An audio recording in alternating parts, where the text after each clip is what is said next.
Welcome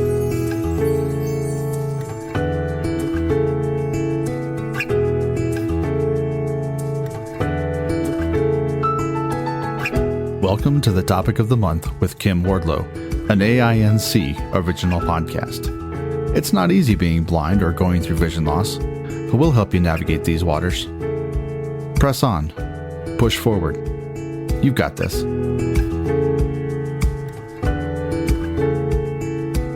Hello, welcome to the Topic of the Month podcast. I'm your host, Kim Wardlow, the Executive Director of the Audio Information Network of Colorado. We're happy to be bringing you this new series. On today's show, we'll be talking with Bill Lundgren, who is a certified employee assistance professional, a licensed professional counselor, and holds an addiction counselor certification from the state of Colorado. So I'd like to tell you a little bit about the topic of the month and what to look forward to in the coming months. With the guidance of our Programming Advisory Committee, we're going to focus on one topic each month, and that will include AINC original podcasts, volunteer-read audio editions of print material, as well as links to other types of resources. And all of that can be found on our Topic of the Month page on our website at aincolorado.org. This month's topic, as I mentioned, is mental health. Our podcast today will be an overview of the topic and will include information on finding a counselor, common misconceptions about mental health. Then podcasts in the future weeks will focus on other aspects such as addiction, abuse, trauma, grief, and how to advocate for yourself when you're working with a mental health professional. So we always like to start our podcast with some rapid fire questions just to get to know our guests a little bit more. So welcome, Bill. I'm happy to have you on the podcast today. And I'm happy to be here today.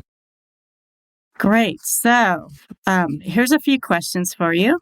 Would you rather be able to fly like a bird or swim like a fish? I'd rather fly. That sounds like more fun. Me too. Would you prefer to be able to shrink down to be small like an ant or grow and be as tall as a skyscraper? I think a skyscraper. Nobody can step on me. Do you prefer cats or dogs? Oh, dog, definitely. Would you rather attend a sporting event or a cultural event? Oh, cultural event. Do you like having dinner with one or two friends or having a big party? I do better with small groups. If you had a superpower, would you prefer super strength or to be able to become invisible? Well, sometimes one of the things about being blind is you feel invisible. So I'd rather be strength. Strength. Sounds good. Would you rather be in the mountains or on the beach? Ooh, well, since we have the mountains here all the time, I'd like for a change of pace, the beach. I'm a beach person. Great, thanks. So, Bill, I'll tell them a little bit about you. Bill's a native of the Philadelphia area, and he began his career working for a pharmaceutical company, and later an ad agency, and then a newspaper.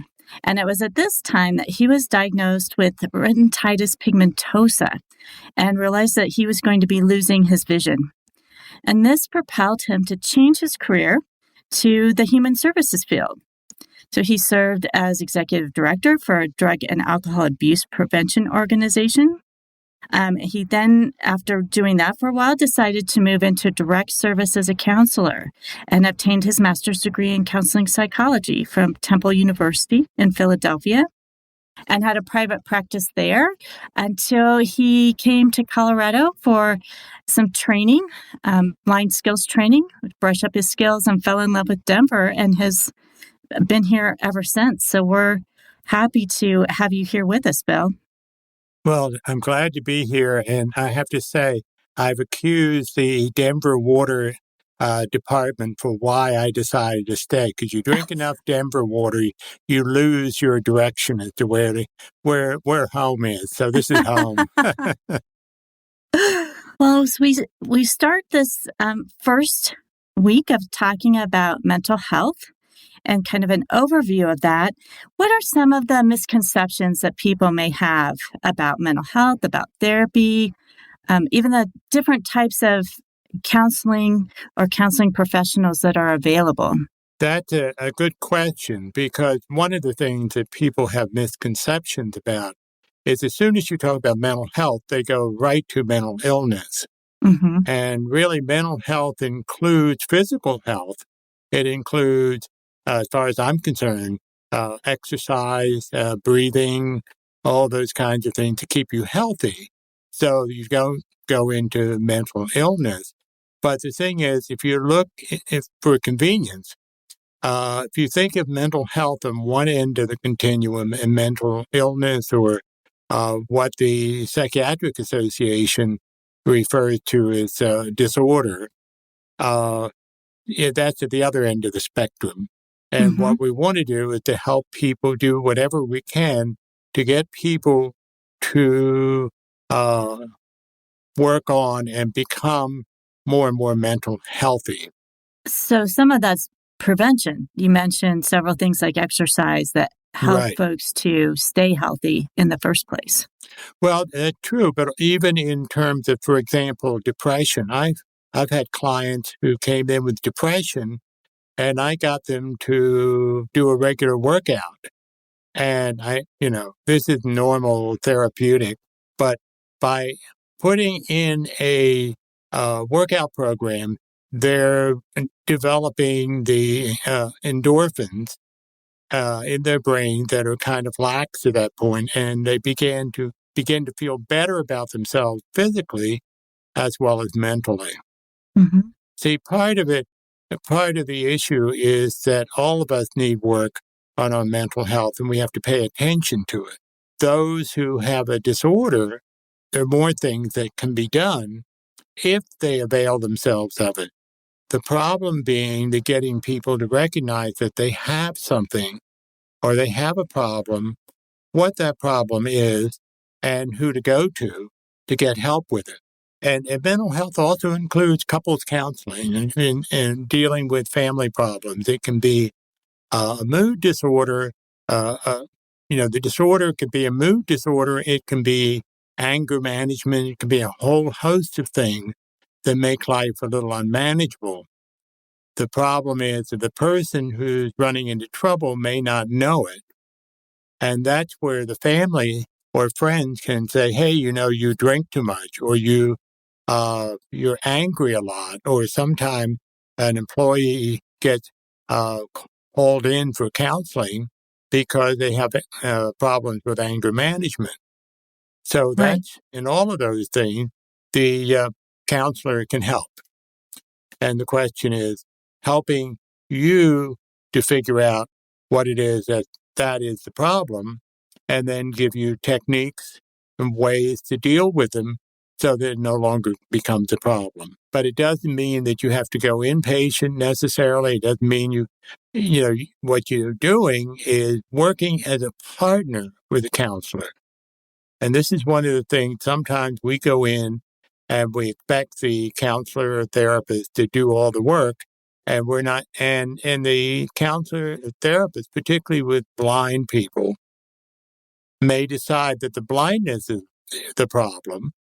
And we, as advocates uh, for blindness, advocates for ourselves, have to help the therapist understand what the real issue is and not just make some assumptions because we're coming in, quote, disabled, end of quote. Mm-hmm. Are there other misconceptions that folks have about getting mental health assistance? It's interesting. We go to a doctor, a physician, for physical problems, and we have we may end up talking with our friends all about it forever and ever. But when it comes to what we refer to as a mental issue, then we become very nervous, because there's a stigma having to do with mental illness or mental health problems. So we are afraid to talk about it. We're afraid to seek help. And then we imagine that the counselor or therapist is going to decide that we're nuts and we need to be put away. So we try to avoid putting ourselves in that kind of situation. And the sooner that we go in to talk with a counselor about a problem that we're having, the easier it is to repair, if you will, or to work, find another way of dealing with things. And it just doesn't lead into more and more deep-seated problems. That would be a concern of someone if they felt like their family or friends, what they would think if they knew that the Right. person was seeking mental health, because we do have that stigma, as you said, that's very different from other types of health issues. Exactly. And the thing is, if we're already having any kind of physical disability, such as blindness, we may already feel one down. And you say, oh, no, not this. And let's take an elderly person who's developing macular degeneration. He or she is dealing with I'm getting older. I'm not 26 anymore. I can't do the things I used to be able to do. And then, I'm having problems with my eyesight, which means I can do even less. And then, because of the isolation and that may be involved in our way of dealing with it, we're developing some depression, anxiety, and we say, oh, what next? And then you can develop a sense of hopelessness, because here's another thing I have to deal with, when oftentimes it's the dealing with the underlying depression or anxiety and so forth, then frees us up to look at everything about ourselves with a positive outlook. Well, and you mentioned that people, there's a stigma and people might feel that they should be able to handle things on their own. Do you think people really ask themselves, do I really need therapy? Aren't I okay? Shouldn't I be able to manage this on my own? Those types of things. So what helps a person if they're trying to evaluate for themselves if they should seek mental health help? Well, we try before we even consider counseling to do it on our own. In fact, let's take grief and loss, for example. If we're continuing, we've lost somebody important, and we continue to feel very down. And what do people say? They say, "Oh, get over it." Well, how do we do that? And we're afraid. We talk to our family and say, "Hey, I'm having this problem," and that's all we get is, "Just get over it." The ideal thing about a counselor is that that person is not associated with our family. It's not going to tell anybody what we tell the counselor, and it's going to give us some objective ideas and maybe even some techniques that can help us work through and understand the feelings and accept the feelings and find ways to get out of this pit that we can find ourselves in, to be able to resume our life the way that we want to. Now, there's some things that we don't know that we're acting in a way that is not, quote, normal, whatever normal is. In which case, the family may have to confront us and say, "Look, this is impacting your relationship with us, and you need to see a counselor." And then, we can be convinced to see the counselor. We'll be a little resistant, but with the help of the counselor, we can sort this out and realize the shame that we feel because we do this or we have this impact on other people is not helpful. And then we begin to realize that, shame is there's something wrong with us. Guilt is when we do something wrong. Shame is that thing that we do wrong is who we are, and that's the fallacy. So we can come to the point of understanding, well, I do this, and this is why I was doing this, and I don't need to do it anymore. and begin to change the behavior and live a much more successful life. And that's the name of the game. That's what we're trying to achieve, is to help people be more successful in life, in relationships, and within themselves. That's a very important distinction to make between guilt and shame. Once a person, whether on their own or at the suggestion of family or friends, decides they should seek a counselor, how does one begin? Um, I know you mentioned a couple different types of counselors, but what are some of the most difficult things to overcome when you are trying to find a counselor, especially for the first time? Yeah, I'm glad you're asking that question, because that is the biggie. Here in Colorado, we have a shortage of mental health workers, particularly, and this is throughout the country. If you're living in a rural area, it's even harder to come by. And sometimes you don't really have choice. But there's kind of a hierarchy, if you will. Everybody just assumes we're supposed to see a psychiatrist. Well, that's the medical doctor, and psychiatrist is like a 15-minute session and generally involves the use of medication. Now, some psychiatrists will do more than just the 15 minutes, but again, that's something dependent on the individual. Then you have the social worker who knows, the system as a whole. That's one of their focus, how to plug you into the system. And the distinction between the social worker and the licensed counselor depends on which side of the fence you're on. If you're a licensed counselor like myself, it's no different. If you're a social worker, say, oh yeah, there's a big difference between the two of us. But it really, and then of course I'm forgetting the psychologist who's a PhD, but not an MD. Mm-hmm. Again, all of these are good. Some of them can be a little overkill. And what is really more important than the credential, in my mind, is the rapport that when you go in that first session that you have with the individual. And I think people need to pay attention to their gut. And also before they go in there, to make some choices as to what kind of counselor do I want to have? Do I want to have someone of the same sex or opposite sex? Do I want someone who is going to be real hard-nosed with me, or someone who's going to be very empathetic and may take a little longer, but help me to be a companion to me in a sense? So those are all the factors that you have to take into place. So going back over what I'm saying, first, you have to have an understanding of what you think you need, what it is you want to work on. And that's the starting point.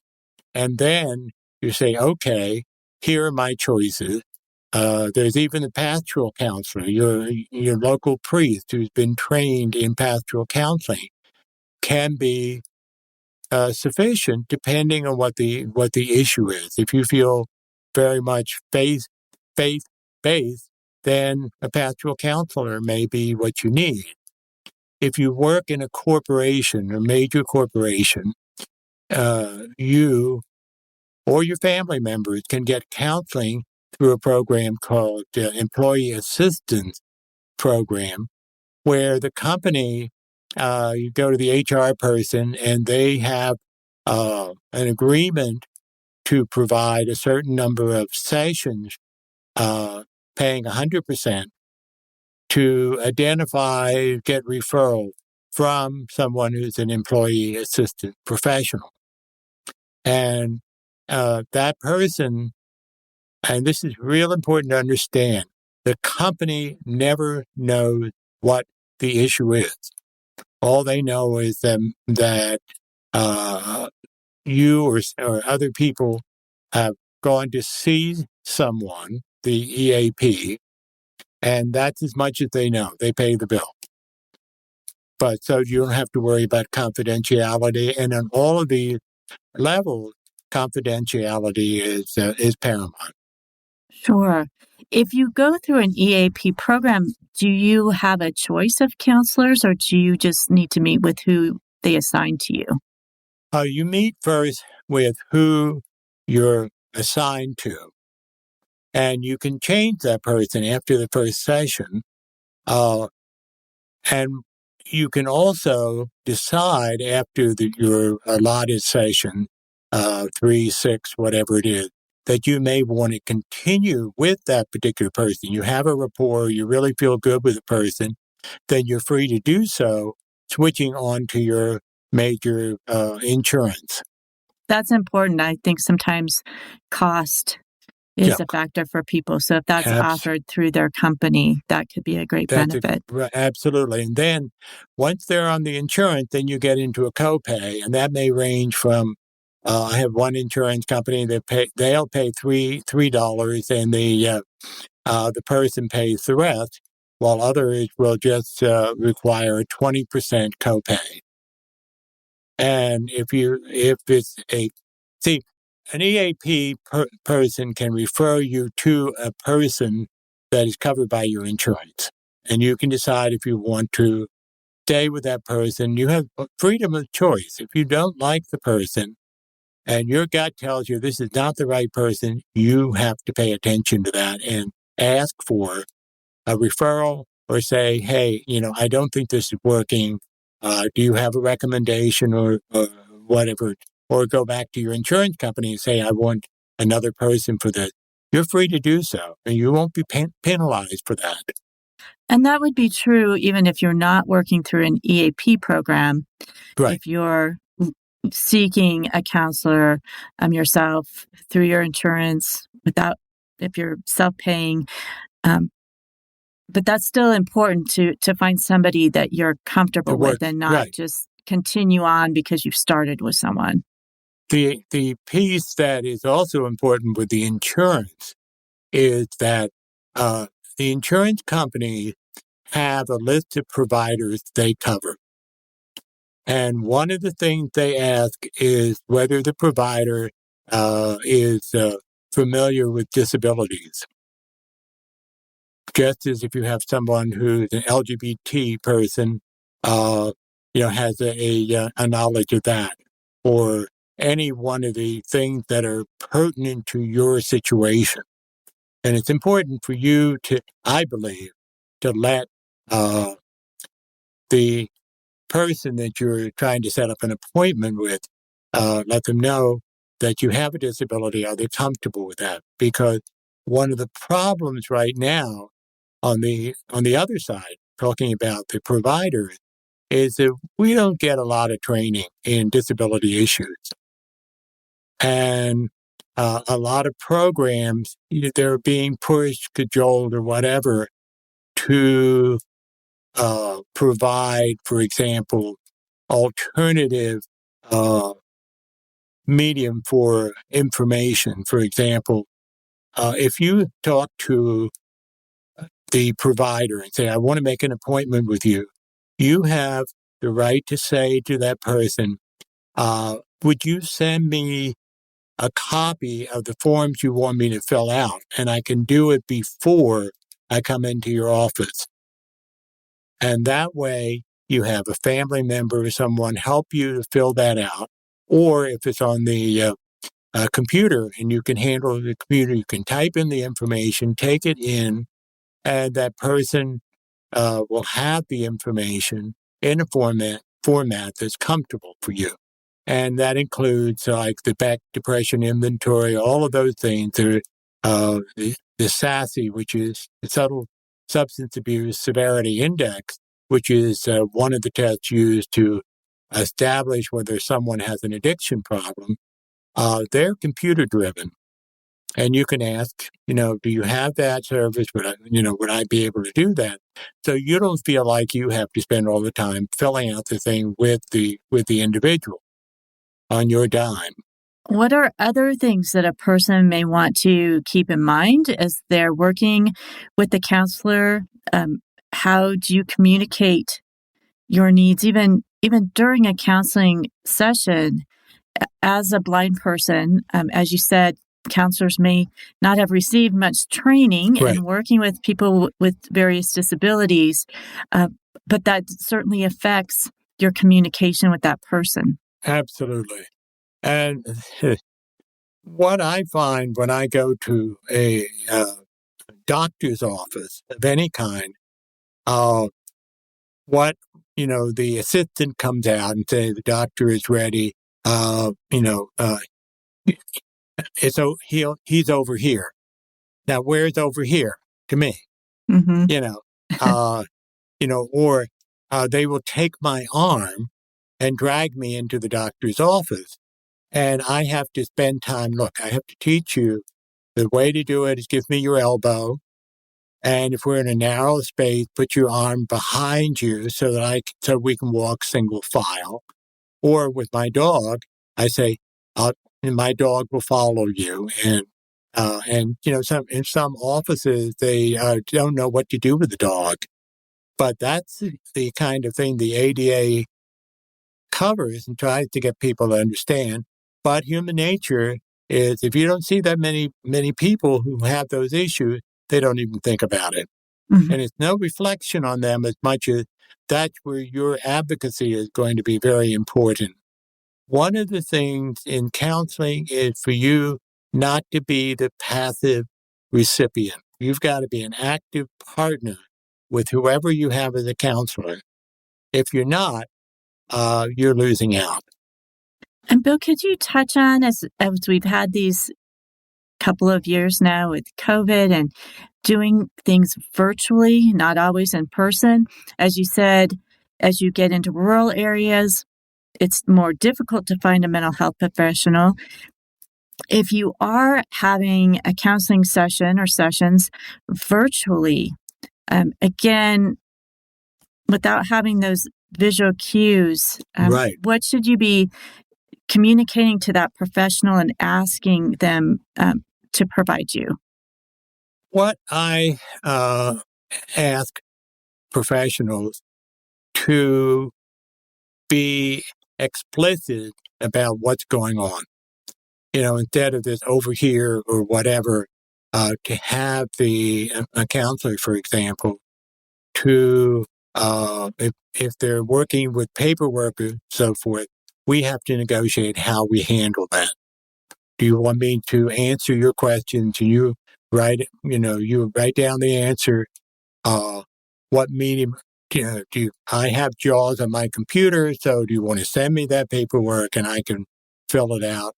Uh, if you're if there's something you're trying to point at, people point a lot, and I don't know what they're pointing to. And so it's that kind of interaction and talking about things we can do when they talk about, how are you going to get someplace? And you have to have a plan of action for, you don't drive, you have somebody to take care of. You have to explain all that to the person. And they may not know enough, or they're so used to working with people who are sighted, they don't even think about the accommodations or the arrangements we have to make. When I have a friend come over to my apartment at night and they walk in and they say, Bill, there's no lights on. Could you turn on the lights? I usually pause for a second and say, oh, you are so disabled. You need electricity and lights in order to maneuver. And they get the point. But Right. that's the different world that we operate in. And those who operate in the visual world don't think about it. And that's where you have to be the advocate to say, okay, wait a minute, we're talking visual. I need you to explain what you're talking about. Right. Don't just nod your head. Yeah, exactly. Or by say, one of the things I do is a mindfulness technique, which is breathing. And someone who's sighted would put their hand on their belly and not mention. So you put your hand here, and you're supposed to do this or that. And as a non-visual person, I have to wait a minute, explain where you put your hand, what are you trying to demonstrate? and put it in nonverbal language so that I can fully understand what you want me to do. And because people who are visual just don't have trouble remembering unless they're around blind people all the time. Mm-hmm. And that's our job. And we may hate it, but unfortunately, that's what we have to do. There definitely is some educating involved. Yes, a lot of educating, unfortunately. But, Yeah. if people really want to help us, they'll get it.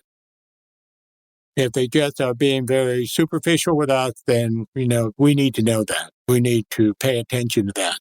Well, Bill, this has been wonderful information. It's such a broad topic. There's so much to it. We will be having additional podcasts this month related to mental health, but also I want to let you know that we'll also be launching an ongoing podcast called Blind Sight.